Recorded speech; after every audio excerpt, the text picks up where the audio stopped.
জয় গুরু। পরম দয়াল শিশি ঠাকুরের শ্রীচরণে জানাই ভূমিষ্ঠ প্রণাম।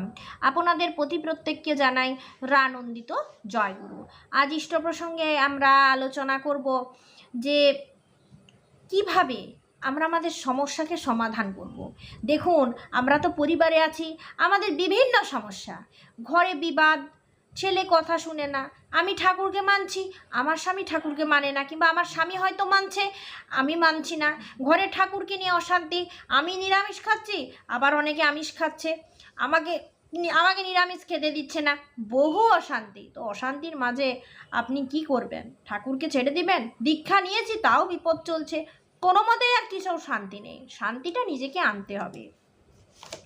তো যাই হোক, পরম পূজ্যপাদ শ্রী শ্রী অর্কদ্যুতি চক্রবর্তী কয়েকটি নিবেদন শুনে সমাধানী বাক্যে বলছেন, বিয়ের ব্যাপারে স্বামী স্ত্রীর মানসিকতার তফাৎ থাকবে, মানিয়ে চলার ব্যাপার থাকে। কাশ্মীরি আপেল গাছ যদি কন্যাকুমারিকায় লাগানো হয়, তাহলে তাকে যেভাবে পরিচর্যা করা দরকার তা করতে হবে।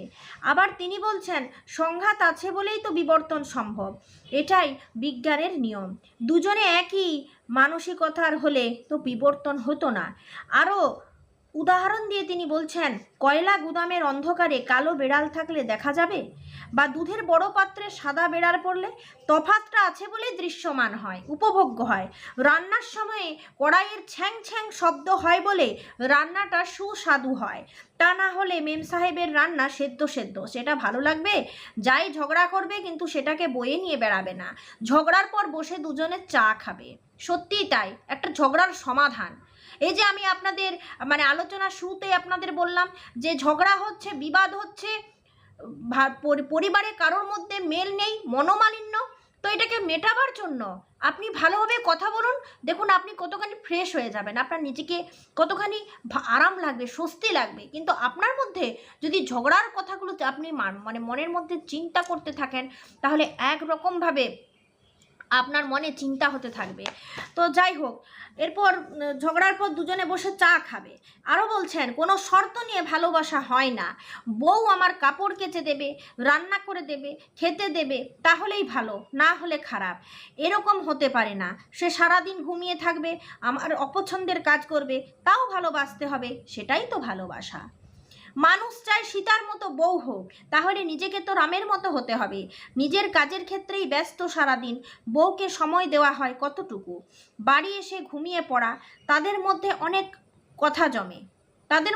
কথা জমে থাকে, সেগুলো মনোযোগ দিয়ে শুনতে হয়, তাহলেই ভাব ভালোবাসা ঠিক থাকে। একজন জানালো দীক্ষা নিয়ে বিপদ বেড়েছে, তাকে বললেন দীক্ষায় চলার নির্দেশগুলো পায়, এখন সে অনুযায়ী চলাটা না হলে ফল হবে কি করে? দীক্ষা নিয়ে বিপদ বেড়েছে, ঠাকুরকে নিয়ে যত অশান্তি, সত্যিই তো তাই। তাহলে কি করতে হবে? আমি রান্না করব, উনুনে অনেক উঁচুতে ভাতের হাঁড়ি রাখলাম, তাতে ভাত হবে কি? আগুনের সংস্পর্শে রাখলেই ভাত হবে। তাই সব কিছু যথাযথভাবে করার উপর প্রাপ্তি। একজনকে পরীক্ষায় উদ্বিগ্নতা কাটাতে বলছেন, পাস ফেল ভুলে যা, ফেল হয়েছে কি হয়েছে, তুই তো আমার মেয়ে, ফেল করলেও তুই আমার মেয়েই থাকবি, তুই নিজে প্রিপারেশনে ফাঁকি রাখবি না, তারপর যা হওয়ার হবে। এক দাদার ছেলে কথা শোনে না, শুনেই জবাব দিলেন, জন্মানোর সময় লিখে দিয়েছিল সে কথা শুনবে, জন্মাবার সময় লিখে দিয়েছিল সে কথা শুনবে। কথা শোনানোর অবস্থাটা আচার ব্যবহার দিয়ে করতে হয়। সার্কাসে রিংমাস্টার হিংস্র জন্তুদের নিয়ে খেলা দেখায়, হাতে হাতে তাদের মধ্যে থেকে যা নির্দেশ দেয় তাই শোনে, তার পিছনে তার করা থাকে, তাদের দীর্ঘদিন ধরে শেখায়। দেখতে হয় নদীর পাড় ভেঙে গতিটা যেন অন্যদিকে না যায়, এইটুকুই দেখার, তাহলেই সে গন্তব্যে পৌঁছবে। কিন্তু আমি নির্দেশ দেব আর সে শুনবে, এরকম হয় না। আমি কি মিলিটারি কমান্ডার আর সে আমার সহযোগী যে যা বলবো তাই শুনবে? একজনের কর্মক্ষেত্রে ঝামেলায় সমাধান দিতে গিয়ে বলছেন, রাস্তা দিয়ে গাড়ি আসছে, আমি রাস্তা থেকে সরে দাঁড়াই নাকি ওইখানেই দাঁড়িয়ে থাকি? সরে থাকবে ঝামেলা থেকে, যাজন করবে, নিজের আচরণে দৃঢ় থাকবে। পর এক মা তার ছেলেকে দেখিয়ে বললেন, কোনো কাজ করতে চায় না, ইষ্টভীতি করতে চায় না। এ তো বিরাট সমস্যা। আমাদের ঠাকুরের মানুষরা যদি আমাদের ছেলেপেলেরা কেউ ইষ্টভীতি করতে না চায়, প্রার্থনা করতে না চায়, এর চেয়ে বড় সমস্যা আর হয় না। ইষ্টভীতি করতে চায় না, না হলে ইচ্ছে না করতে ইচ্ছা হলে না ইচ্ছা হলে না করবে, যেদিন করতে ইচ্ছা হবে সেদিন করবে, বাধ্যতা বলে কিছু নেই। ওর ইচ্ছে করছে না করতে, ছেলেটিকে বলছেন, ছেলেটি চুপ, তাতে বলছেন কিন্তু আমার মনে হয় কুয়োতে পড়লে যদি একটা ঝুলন্ত দড়ি পাওয়া যায় এবং সেটা আমাকে উদ্ধার করতে পারে, তাহলে দড়িটা ছাড়ি কেন? দড়িটাই যদি সম্বল হবে, তাহলে সেটা ছেড়ে দিয়ে হ্যাচড় পেচড় করতে যাবই বা কেন? তাই নয় কি? কেননা ঈশ্বরের সাথে যুক্ত থাকলে বিপদের দিনে সেই আমাদেরকে রক্ষা করবে। মানুষ ঈশ্বরকে পাঠিয়েছেন এই বলে যে বিপদে আমি তোমায় রক্ষা করব। মরুভূমিতে মানুষ যখন আতান্তরে পড়লো, সেখানে দেখে সে জল নাই, খাবার নাই, শরীর অশক্ত বোধ হচ্ছে, মাথার উপর গনগনে সূর্য, কি করে সে তখন হাঁটা শুরু করলো। একটা জায়গায় গিয়ে দেখলো গাছগাছালি জল আছে, সেখানে জল টল খেয়ে গাছের ছায়াতে জিরোতে জিরোতে বলছে, ঈশ্বর তুমি আমাকে দয়া করো, তুমি আমাকে বহন করবে, আর এই তপ্ত মরুভূমির মধ্যে জনমানবহীন প্রান্তরে আমাকে একাকী ফেলে গেলে। বালির ওপরে তো একজোড়া পায়ের ছাপ দেখলাম মাত্র, তোমার পায়ের ছাপটা তো দেখলাম না। ঈশ্বর তখন বলছেন, ওরে মূর্খ মানুষ, ওই যে পায়ের জোড়ার ছাপটা দেখলি বালির উপরে, সেটা তো আমারই পায়ের ছাপ, আমি তো তোকে তখন বহন করছিলাম। আমরা কর্ম করি, ঈশ্বর বহন করেন আমাদের সেই মুহূর্তে, তিনি অলক্ষ্যে থাকেন। আমি একটা কথা বলি, দেশলাইয়ের মাথায় কিন্তু আগুন থাকে না, তাকে ঘর্ষণ করো, তার থেকে আগুনের উত্থান হবে। তাই কর্ম দিয়ে দয়ার উত্থান হয়, ঈশ্বর কখনো দয়া করতে এগিয়ে আসেন না। আমি চাইলে দয়া পাই, আমি করলে তিনি দয়া করবেন। ঈশ্বর কেন? ঈশ্বরের ত্রিভুবনের কারো ক্ষমতা নাই যে এই নিয়মকে উল্লঙ্ঘন করে। আমি বলবো, ঠাকুর আমার পায়ের ব্যথা সারিয়ে দাও, সেরে যাবে এরকম হয় না, তার একটা যুক্তি থাকতে হবে পায়ের ব্যথা সারানোর, নচেত ডাক্তারের কাছে যেতে হবে, তবেই সারবে। যেরকম করে চললে ভাবলে ভালো লাগে তাই করো। আর এক দাদা বলছেন গ্রহের নানা রকম ফের। তিনি বললেন, তুমি যা গ্রহণ করো তাই তোমার গ্রহের ফের, যদি ভয়কে গ্রহণ করো তাই তোমার গ্রহের ফের। বইয়ের উপর সামান্য কথায় হঠাৎ রেগে উঠে তাকে অসম্মান করে বসলে রাগ তোমার বশে রইল না। তুমি শিক্ষিত ব্যক্তি, ঠাকুরের লোক, একথা তখন স্মরণ রইল না, রাগ হয়ে বসলো তোমার গ্রহের ফের। এই স্বভাবটাই তো গ্রহ।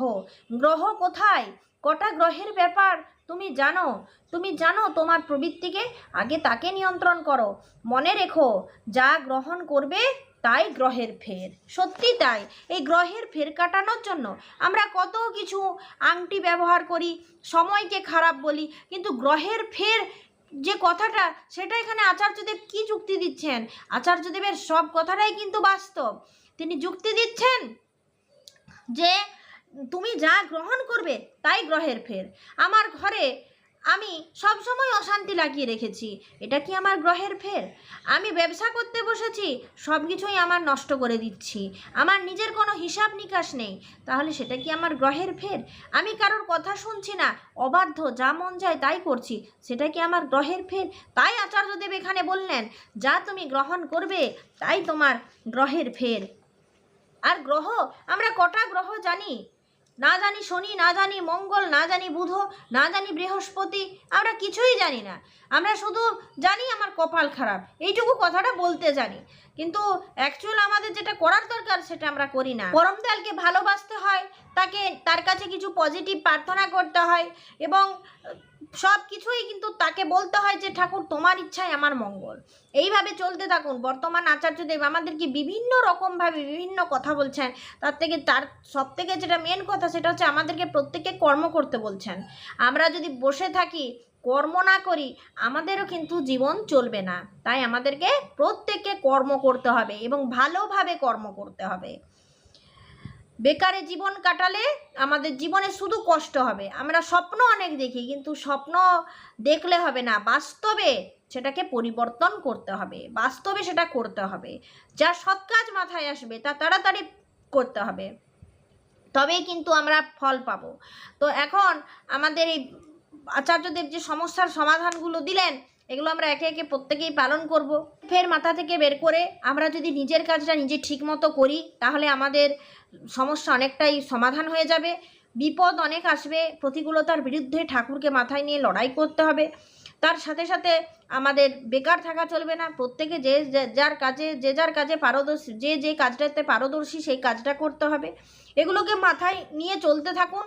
আচার্যদেবের প্রত্যেকটা কথা ভালোভাবে স্মরণ করুন, কারণ আজ আমাদের কাছে কিন্তু কেউ নেই।